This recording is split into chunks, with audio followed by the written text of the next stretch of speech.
Salut tout le monde, c'est Toukran. Aujourd'hui, je vais vous expliquer les bienfaits de la spiruline. La spiruline regorge de vitamines, de bêta-carotène, de minéraux tels que le zinc, le cuivre et le fer, d'acides gras essentiels et d'antioxydants. Avec ce profil nutritionnel complet, elle est utile pour prévenir les carences. Elle offre également une teneur en protéines atteignant 60%, comprenant tous les acides aminés essentiels.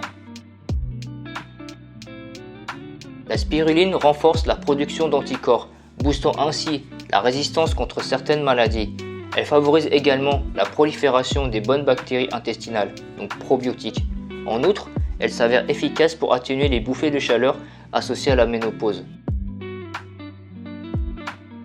Bien que la spiruline contienne 60% de protéines comprenant tous les acides aminés essentiels, il est recommandé de consommer seulement 2 à 3 grammes par jour, augmentant progressivement jusqu'à 8 à 10 grammes maximum selon les besoins. En réalité, même avec une dose de 2 à 3 grammes, la quantité de protéines est minime, n'atteignant que 1,12 à 1,68 grammes de protéines.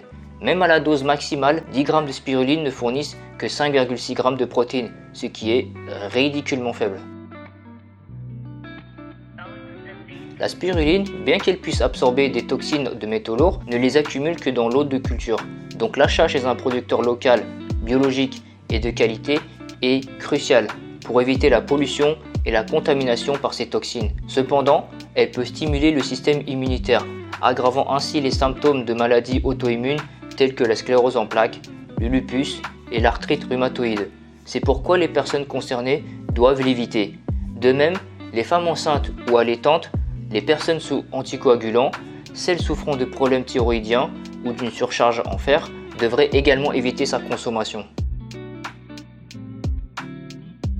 En conclusion, la spiruline peut être un aliment intéressant si vous vérifiez sa qualité et son origine, mais en raison de sa posologie, elle ne peut pas répondre à vos besoins en protéines. Cette vidéo est maintenant terminée, mais avant de partir, je vais vous laisser sur ce message.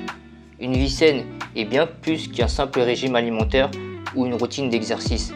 C'est un mode de vie qui embrasse le bien-être mental, physique et émotionnel. En adoptant une bonne hygiène de vie, vous offrez à votre corps une symphonie de bienfaits. Une alimentation équilibrée, riche en nutriments et en fibres, revitalise et renforce votre corps. Associée à une activité physique régulière, elle lui donne l'énergie et l'endurance nécessaires pour affronter chaque journée. Mais ce n'est pas tout. Prendre soin de son esprit est tout aussi crucial. La méditation, la pratique de la gratitude, un sommeil de qualité et la gestion du stress sont des piliers essentiels pour maintenir un équilibre émotionnel et mental. Ils offrent une tranquillité intérieure qui se reflète dans votre vie quotidienne. S'engager dans des relations sociales et familiales positives est une autre facette de cette hygiène de vie. L'échange avec les autres favorise le soutien émotionnel, réduit la solitude et apporte une profonde richesse à votre existence. En résumé, choisir une vie saine est un cadeau que l'on se fait à soi-même. C'est le chemin vers une meilleure qualité de vie, un esprit sain dans un corps sain et surtout une clé pour atteindre l'épanouissement personnel. Prenez tous soin de vous et à très bientôt.